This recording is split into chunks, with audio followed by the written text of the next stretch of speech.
Hip hip hooray! Yay! Welcome back to my channel, Snips by Kelly. I'm Kelly, and we are on the 5th layout, the final layout in a 5-part series of Gnomes for Spring. So I had just enough paper left to make 8 2.5 by 9 inch strips. We have 2 of the busy gnome, 1 of the busy garden, 2 of the word, 1 glacier, 1 flamingo, and 1 crisscross green and yellow, and we're just left with scraps. I'm so excited to finish out this series today. We have lots of icons left in our Junk Gypsy tray. You can refer to video 1, which I'll link in the description here, for all the details on how we made all of these bits. We have some stamped thin cuts colored with tri-blend markers. We have a few little Cricut cuts. We have stickers from the sticker sheet, and we have flamingo acrylic shapes left. This won't be a tough one. This is an easy one today. However, I do want to make our own background paper. So we're going to use a vertical 4x6 and 5 3x3s. For photo mats, I just have a 1/4 inch photo mat around each. So 4 1/4 by 6 1/4 for the large photo, 3 1/4 by 3 1/4 for all of the 3x3 photos. So what I'm going to do is toggle, or my idea anyway, is to toggle these 2.5 by 9 inch pieces to the left and to the right. And this was actually a layout that was in our last workshop it was called Let's Go Anywhere, and it was in the workshop kit, and it just had large strips that were toggled back and forth to make the base page. But I'm going to take my blending brush and some glacier ink. I'm going to rub off on scrap paper, and this little stencil, it's called the Swiss Dot Stencil. We used it on, I believe it was layout number 2, and I'm actually going to create my own background. Now it's going to be a little hard to see here on camera, but I'll hold it up a little closer and you'll be able to see it a little bit better on the close-up.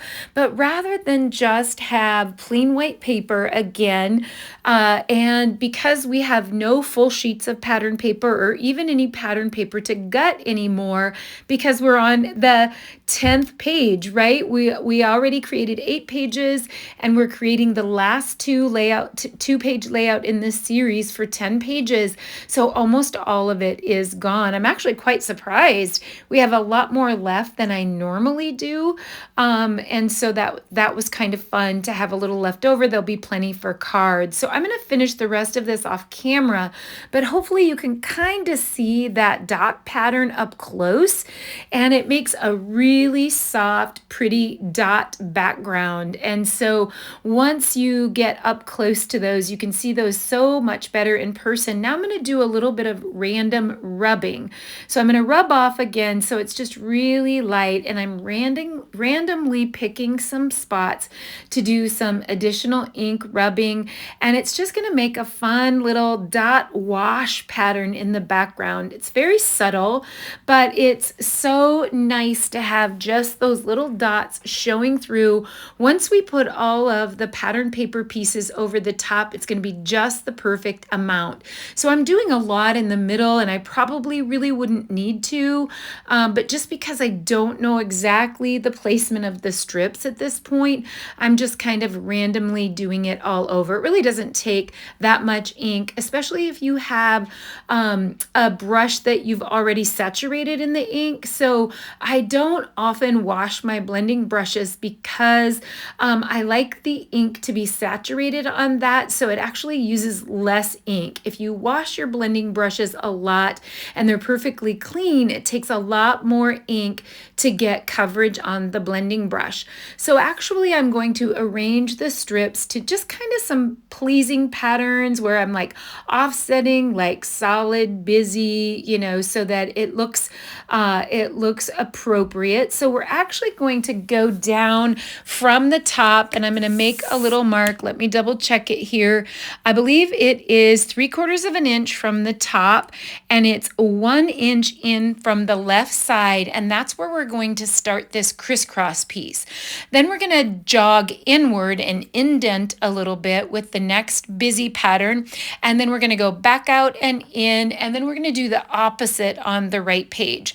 So if we have a 3/4 of an inch down from the top, 1 inch in from the left, and about 1/4 of an inch in between each strip. I'm not measuring here, but I'm just guesstimating that it's about 1/4 of an inch. Then for the second piece down, we're actually going to go 2 inches in from the left and 1/4 inch away from the strip up above, and we're going to follow suit all the way down. So we're just going to toggle back and forth. So 1 inch, 2 inches, 1 inch, 2 inches, like that.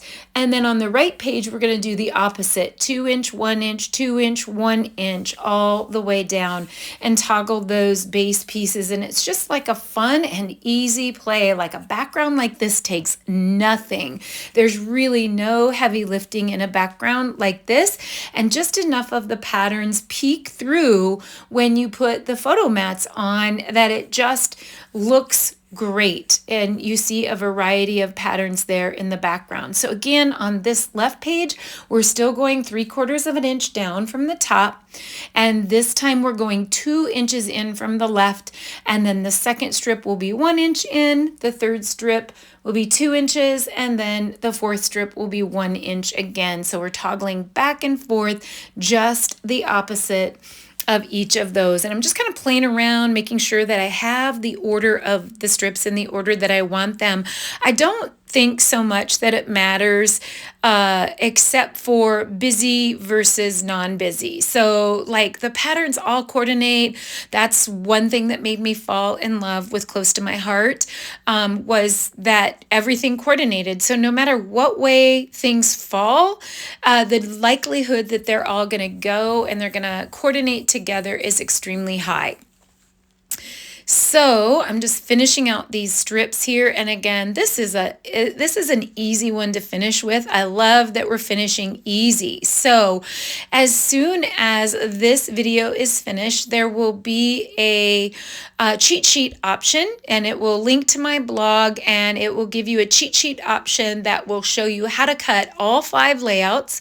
So it will give you a full cut guide. It will give you full color photos of each of the layouts, and it will give you a full supply list and a design space file link. So if you need a little additional help putting this together, you can click on the link and see my options to grab that cheat sheet, just a quick and easy little cheat sheet to put everything together. Honestly, my cheat sheets typically have about everything in them except for all the descriptor words. It has everything else that you need, but you don't need the descriptor words because you have 5 videos, one each for each of the 5 layouts that you're able to follow right here on YouTube. So I'll link videos 1 through 4 up in the, when you click the More button in the description there, as well as on the info cards that on certain devices, those links will pop up during the video as well. So most of you know that this is using up product from Close to My Heart. I am a Stampin' Up demonstrator now that Close to My Heart has closed forever, and I am loving my Stampin' Up experience so far. Of course, Close to My Heart will always be near and dear to my heart, but Stampin' Up has been gracious to allow us through December of 2024 to use up lots of our Close to My Heart products. So I'll be cranking out lots of Close to My Heart workshops still. I have lots of back creating of things that I was always going to do something with that I haven't. So now I've just added those 3x3 photos over on the right in linear fashion. And now let's look at the bits. You know, we need to decide on a title.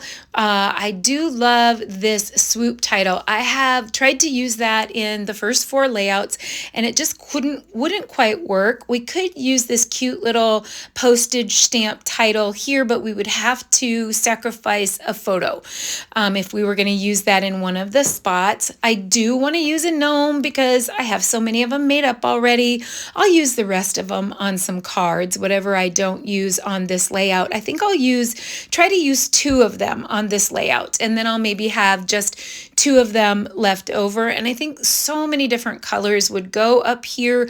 I just kind of avoided the ones that had too much green and blue in their outfits because of yellow and green, because of the yellow and green background there. But I kind of envision her just resting up here and that banner coming out, and then having a little bit of the tail part of that banner that hangs over the edge of the crisscross pattern papers. Now, I have a lot of loose umbrellas, and I can't remember, but I don't think I used any. If maybe I used 1 loose umbrella in layouts 1 through 4 somewhere, but I have all of these left over, and I think it would be cute to make a little upside down umbrella cluster. And I think, if I remember right, we still have some flowers from the Stampin' Thin Cut, the Gnomes for Spring Stampin' Thin Cut that we colored with tri-blend markers. Again, all the colors that we used are in the description, and a full process video on how I colored those is on layout 1, on video 1. But I think this will be cute, just maybe toggling the flowers inside those umbrellas and having that little umbrella flower cluster there on the bottom. I'm just kind of playing around with the colors to see what looks best against that really busy, colorful round word paper there. We never had a circular word paper before. It's so cool. And I actually chopped it up quite a bit, but I do love the way that I used it. Now, we had 1 flower box left over. We used a flower box on one of the previous layouts, and I had actually made 2 and didn't need it on that layout, and I wasn't sure if I was going to use it, but I was thinking to myself, why not? We have it. It's already created. It's part of the design space. So I envision 1 more little gnome on here. I don't really want to go with yellow and yellow, but I think this offset in the green will help. And then we'll have a little bit of color balance with the crisscross yellow pattern. So now there's crisscross yellow on the left, and now there's crisscross yellow on the right. I didn't have any of that pattern over on the right yet. I have a couple small cricket tulips left that I didn't use in a flower cluster before. So I think those would be cute somewhere. So if I stick 1 inside the flower box and then 1 over by the little gnome on top, and I think we're doing awesome. How easy is this one? It's totally coming together so quick and easy. Whoops, dropped my ruler there. So I am now just shopping the stickers that are left. There's a few little goodies left in here. We have a tag, we have a circle, we have a couple little banners. I think this little tab would look good somewhere. I'm not sure where. And I know there's a little oval sticker in here that has a little flamingo in it as well. So we could kind of tie in the 2 flamingo tulips and the little flamingo flowers on the girls' hats, and maybe add that to this little honey butter tab. I think that would be great. I think there's lots of places to journal, so I'm not going to actually designate. I think journal strips, especially on the right page where you have a lot of open space, you could add journal strips underneath the flower box somewhere. I think that would be great. You could even add journal strips up above the flower box. There's a lot of places that you could actually journal. You could journal on the busy word paper on the left, to the left side of the umbrella. I'm going to grab a couple butterflies that are left from the Stampin' Thin Cut set. There is a blue one that we colored blue and a yellow one that we colored yellow. Now I feel like we have our visual triangle. I feel like we have color balance. We have flamingo on both pages. We have crisscross on both pages. We have each of the patterns on both of the pages, and we have the glacier in the photos or the photo mats to tie it all together. I think we can add a few little finishing touches here with some of those acrylic shapes, and we're getting closer and closer. I am loving this. So we primarily have larger butterflies left. We have some large and small flowers, so maybe the flowers by the umbrellas, and then maybe adding the butterflies by the other butterflies to tie that all together, just enough to again add a little bit more color balance with the flamingo. And I can't believe how quick this was, but I'm getting happy. I can't believe it. Finally, layout 5 of 5 in the Gnomes for Spring series. And hey, you're going to want to stay tuned, hit like, subscribe, and the notifications bell, because guess what's coming? Gnomes for Summer is coming to Stampin' Up! So we are going to have summer gnomes at Stampin' Up! And you can check out my brand new shop site at www.snipsbykelly.stampinup.net. Of course, I'll link that in the description, and there's so many fun things coming. I have some Stampin' Up! Made workshops. I have some mixes in workshops between Close to My Heart and Stampin' Up! Product. And then, of course, I'm going to be finishing lots of Close to My Heart things up so that my paper crafters have an opportunity to use all of their beloved Close to My Heart product that they bought at the end of the Close to My Heart 35-year, 40-year run. Thank you so much for watching. This series has been so fun. If you've liked this series and you'd love to see another series like it, hit me up, shoot me a comment, let me know your thoughts, and it always keeps me going on YouTube. It keeps me motivated to know what inspires you, and it helps me with content creation. Happy scrapping. We'll see you soon right here on Snips by Kelly.